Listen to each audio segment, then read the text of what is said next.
Naujasis Romos imperatorius Titas Flavius Vespasianus, dažniau vadinamas tiesiog Titu, tapo Romos imperatoriumi mažiau negu prieš metus mirus jo tėvui.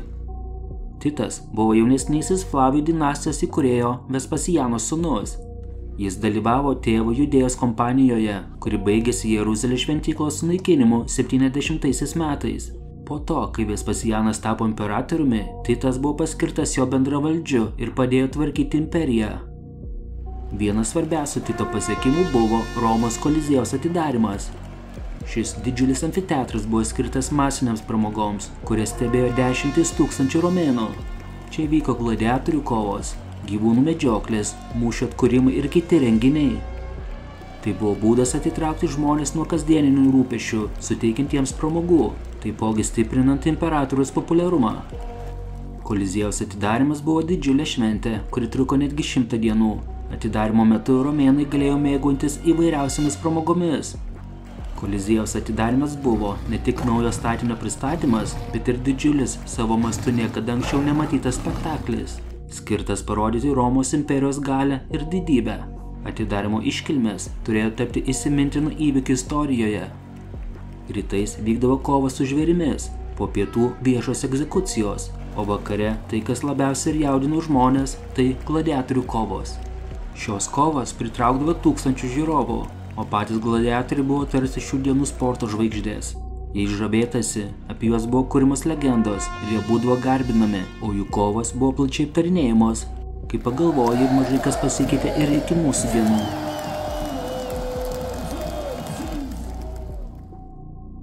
Vos už kelių šimtų metrų nuo pačio Romos Koliziejaus galima rasti Ludus Magnus, didžiąją mokyklą. Tai buvo didžiausia ir garsiausia gladiatorių mokykla senovės Romos imperijoje. Tai buvo mokykla, kurioje būdavo užauginamos legendos. Čia vergai, nusikaltėliai, kartais netgi laisvi žmonės būdavo ruošiami kruvinoms kovoms arenose. Čia gladiatoriai būdavo mokomi įvairių kovos menų, kaip naudotis ginklais, įvairių strategijų ir taktikų. Didelis dėmesys būdavo skirtas fiziniam stiprumui, ištvermei ir lankstumui. Tokios gladiatorių mokyklos aprūpindavo Romos arenas naujais kovotojais, palaikant nuolatinį susidomėjimą gladiatorių kovomis. Patys gladiatoriai būdavo skirstomi į įvairias kategorijas pagal naudojamą ginklą, kovos stilių ir kilmę. Ši įvairovė suteikė gladiatorių kovoms dinamiškumo ir netikėtumo, todėl jos ir būdavo itin populiarios tarp romėnų. Retarijai, šie gladiatoriai buvo lengvai apsirengę, dažnai nuogi virš liemens. Jų pagrindinis ginklas buvo tinklas, kuriuo jie mėgino sugauti priešininką, ir trišakis, kuriuo jį sužeisti. Dėl savo greičio ir lankstumo, retarijai dažniau kovodavo prieš lėtesnius ir sunkiau apsirengusius gladiatorius. Sekutoriai, šie gladiatoriai būdavo apsiginklavę skydų ir trumpų kalavijų. Jie dažnai būdavo retarijų priešininkai, nes jų ginkluotė buvo skirta kovoti su tinklais ir trišakiais. Mirmilonai, šie gladiatoriai būdavo lengviau atpažįstami pagal žuvies formos šalmą. Jie buvo ginkluoti skydų, kalaviju ir dažnai turėjo kojų apsaugas. Provokatoriai, šie gladiatoriai būdavo apsiginklavę romėniškų kalaviju ir skydų. Jie buvo laikomi vienais iš stipriausių ir labiausiai gerbiamų gladiatorių. Bestiarijai, nors jie ir nebūdavo tikri gladiatoriai, bestiarijai taip pat kovodavo arenose. Jie kovojo su laukiniais gyvūnais, tokiais kaip liūtai, tigrai ir lokiai. Romos Koliziejaus atidarymo žaidynės buvo įspūdingas reginys. Šis amfiteatras, dar žinomas kaip Flavijų amfiteatru, tapo vienu garsiausių ir ikoniškiausių senovės Romos simbolių. Atidarymo žaidynės truko 100 dienų ir buvo kupinos įvairių pramogų.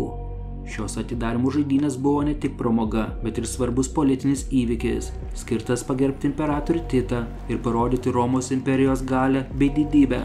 Žaidynės buvo surengtos su didelė prabanga ir pompastika, o jose dalyvavo tūkstančių žiūrovų iš visos Romos. Koliziejaus atidarymo žaidynės įėjo į istoriją kaip vienas įspūdingiausių ir kruviniausių renginių senovės Romoje. Šis amfiteatras tapo ne tik gladiatorių kovų ir kitų pramogų vieta, bet ir svarbių Romos kultūros ir istorijos simbolių.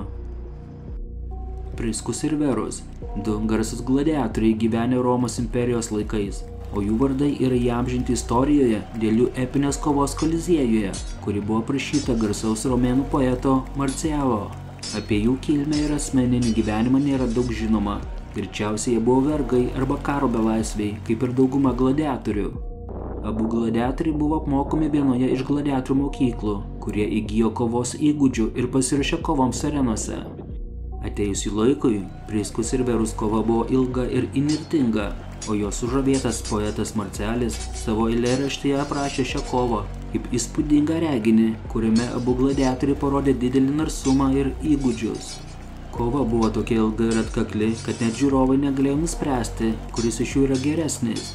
Galiausiai po ilgos ir kruvinos kovos abu gladiatoriai nusprendė pasiduoti ir paprašė imperatoriaus malonės iškeldami ranką. Imperatorius, sužavėtas jų drąsos ir lygybės, nusprendė padovanoti jiems laisvę. Priskus ir Verus tapo pavyzdžių gladiatorių, kurie kovojo ne tik dėl savo gyvybės, bet ir dėl garbės bei pripažinimo. Jų kova tapo legenda, kuri buvo pasakojama iš kartos į kartą. Šis epizodas iliustruoja gladiatorių kovų svarbą Romos kultūroje ir visuomenėje. Nors apie Priskus ir Verus gyvenimus yra žinoma nedaug, jų vardai liko gyvi istorijoje kaip drąsos, įgūdžių ir lygybės simboliai. Romos imperatorius Komodas, kuris valdė nuo 180 iki 192 mūsų eros metų, yra laikomas vienu žiauriausių Romos imperatorių. Komodas buvo Marko Aurelijaus sūnus, tačiau jisai buvo visiškai kitoks nei jo tėvas. Jis buvo silpnas ir išlepęs jaunuolis, kuris neturėjo jokio noro valdyti. Jis paliko valstybės reikalus savo patarėjams, o pats mėgavosi savo malonumais. Komodas tikėjo, kad yra dievo Heraklio reinkarnacija ir reikalavo, kad būtų garbinamas kaip toks. Jis netgi liepė save vaizduoti ant monetų ir statulų kaip Heraklį. Netgi pats Komodas, sužavėtas tuom, kaip gladiatoriai šlovinami, nusprendė kovoti Koliziejuje. Jis buvo žinomas dėl savo ekscentriško elgesio ir aistros gladiatorių kovoms.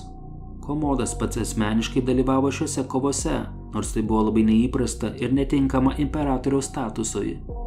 Jo pasirodymai arenoje dažnai būdavo inscenizuoti, kad Komodas visada laimėtų. Nepaisant to, jisai labai didžiavosi savo pergalėmis ir rengė didelius renginius, kuriuose išlovino save kaip nugalėtoją. Komodas netgi paskirdavo savo iš Romos iždo 1 milijoną sestercių kaip premiją už vieną savo pasirodymą arenoje. Garsiosios žvėrių medžioklės arenoje buvo daugiau negu tik reginys. Tai buvo būdas parodyti Romos dominavimą pasaulyje prieš žmogų ir laukinę gamtą. Per 83 metais surengtas žaidynes išryškėjo žmogus vardu Karpoforas. Jis buvo garsus Romos kovotojas Besterijus, kuris specializavosi kovose su laukiniais gyvūnais Koliziejuje. Besterijai buvo gladiatorių tipas, apmokytas kovoti prieš žvėris. Jie dažnai kovodavo su įvairiais laukiniais gyvūnais, tokiais kaip liūtai, meškos, leopardai, raganosiai ir kiti egzotiniai gyvūnai, kurie buvo atvežti į Romą iš įvairių imperijos kampelių. Šios kovos buvo labai populiarios tarp romėnų. Karpoforas buvo ypač garsus. Romos poetas Marcelis negi minėjo jį savo poemoje, lygindamas jį su mitologiniu herojumi Herakliu ir išreikšdamas didelį susižavėjimą jo drąsa ir įgūdžiais. Marcelo raštai yra vienas pagrindinių šaltinių, iš kurių žinome apie Karpoforą. Karpoforas kovėsi pačiame Koliziejuje, didžiausiame ir garsiausiame Romos amfiteatre. Jo kovos su laukiniais gyvūnais buvo įspūdingas reginys, pritraukdavęs didelės minias žiūrovų. Pasakojama, kad vienos dienos kovoje jisai yra nugalėjęs mešką, leopardą ir liūtą.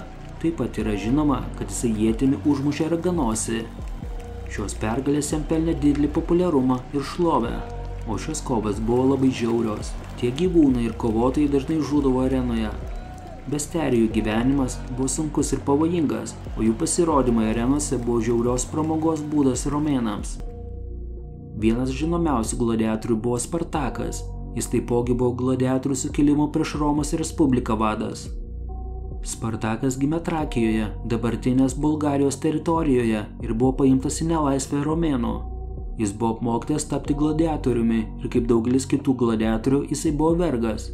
73 metais prieš mūsų erą Spartakas su grupė kitų gladiatorių pabėgo iš gladiatorių mokyklos Kapujoje. Jie sukėlė didelį sukilimą, kuris truko kelerius metus ir įtraukė tūkstančius vergų. Spartakas buvo talentingas karys ir lyderis. Jo sukilėliai nugalėjo kelias Romos armijas, tačiau galiausiai jis buvo sutriuškintas. Pats Spartakas žuvo mūšyje. Spartako sukilimas buvo vienas didžiausių ir sėkmingiausių vergų sukilimų Romos istorijoje. Jis parodė, kad net vergai gali pasipriešinti galingai Romos imperijai. Spartakas tapo laisvės ir pasipriešinimo simboliu. Flama buvo garsus Romos imperijos laikų gladiatorius, gyvenęs 2 amžiuje. Jis buvo siras patekęs į vergiją, o vėliau buvo apmokytas gladiatoriaus amato. Flama išgarsėjo savo narsumu ir įgūdžiais arenoje, o jo istorija tapo legenda. Flama buvo sekutorius, sunkiai ginkluotas gladiatorius, kovojęs prieš lengviau ginkluotus priešininkus.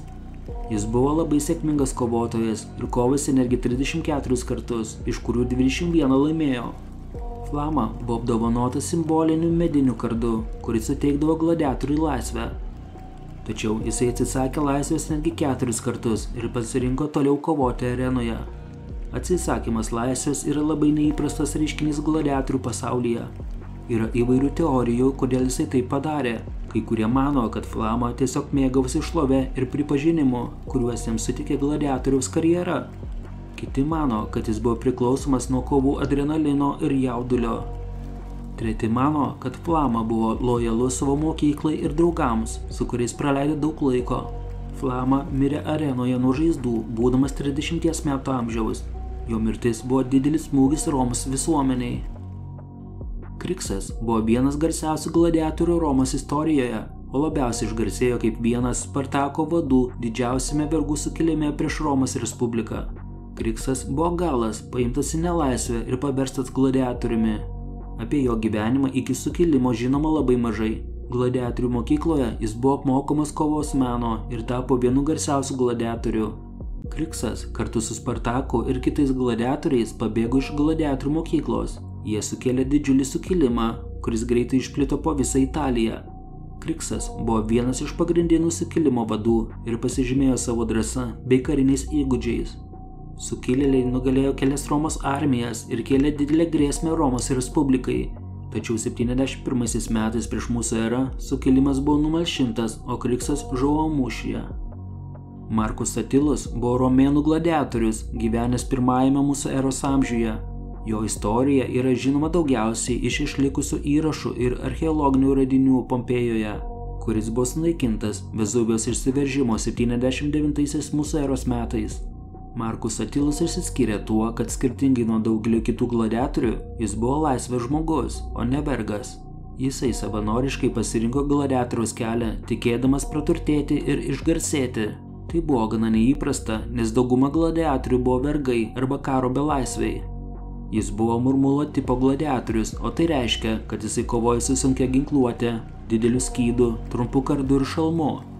Pompėjoje buvo rastas namas pavadintas Domus M. Attili, kuriame buvo rasti gladiatorių įrankiai ir įrašai, leidžiantis manyti, kad jisai ten gyveno arba bent jau dažnai lankydavosi. Vienas iš įrašų mini jo vardą ir pergalę prieš gladiatorių vardu Lucius Felix. Šis įrašas yra labai svarbus, nes jis suteikia mums asmeninę informaciją apie šį žmogų ir jo karjerą. Nors Markus Atilus nebuvo toks garsus kaip Spartakas ar kiti legendiniai gladiatoriai, jo istorija yra svarbi, nes jie atskleidžia mums apie gladiatorių gyvenimą ir visuomenės požiūrį į juos.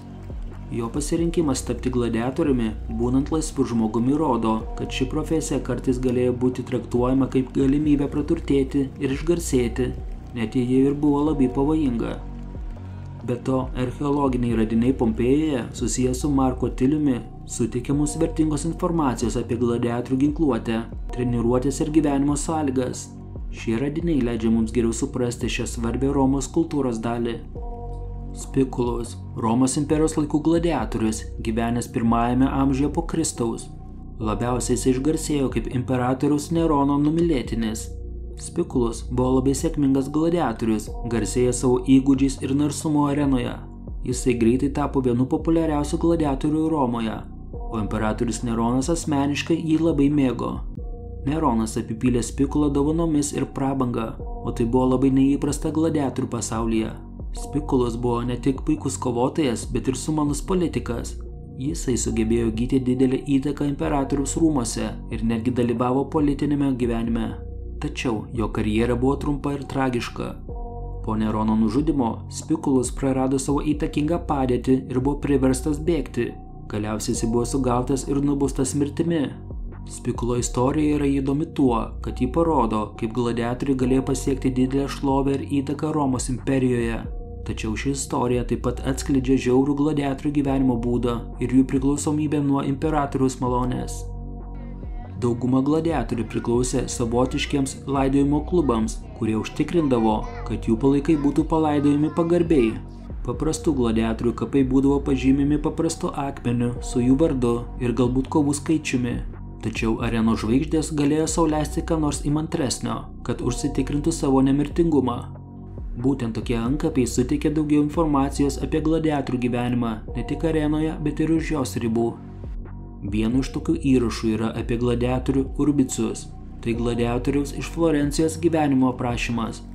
Prieš savo pralaimėjimą ir mirtį Urbicus buvo gana žinomas gladiatorius, išgyvenęs 13 kovų, tačiau Urbicus taip pat buvo šeimos žmogus. Jo antkapis rodo, kad jis buvo vedęs moterį vardu Lauricija 7 metus ir turėjo 2 jaunas dukteris – Olimpija ir Fortunesis. Iš jo vardo galima daryti išvadą, kad Urbicus greičiausiai pradėjo savo karjerą kaip vergas gladiatorius. Tačiau iki savo mirties jisai buvo laisvas žmogus. Tai rodo, nes jisai buvo vedęs, nes vergai negalėjo sudaryti pripažintų sąjungų. Tačiau ne visi priėmė gladiatorių likimą. Romos poetas Seneka aprašė tragišką 2 vergų gladiatorių istoriją, kurie pasirinko savižudybę, o ne areną. Vienas vokietis, kuris buvo apmokytas kovoti su žvėrimis, prieš pat kovą užsidusino tualete, prarydamas vieną iš kempinių, kurias romėnai naudojo vietoj tualetinio popieriaus. Kitas tyčia susilaužė kaklą vežimo, kuris jį vežė į areną ratuose. Štai tokia neįtikėtina gladiatorių istorija. Komentarų skiltyje galite pasiūlyti sekančią video idėją. O dabar ačiū, kad žiūrėjote ir iki susitikimo kitame įdomiausios dokumentikos video. Patinka įdomioji dokumentika ir norite daugiau kokybiško turinio, ne tik apie mūsų supantį pasaulį, bet ir apie Lietuvos istoriją? Prisidėkite prie turinio kokybės gerinimo, mus paremdami per Contribui platformą. Nuorodas rasite po kiekvieno video aprašymo. Taipogi galite prisidėti per YouTube ačiū funkciją, pasirinkdami paramos sumą. Jūsų palaikymas leistų mums tobulėti ir vystyti įvairiausių video projektus, tokius kaip Lietuvos miestų istorija. Pažinkime mūsų supantį pasaulį kartu su įdomiaja dokumentika.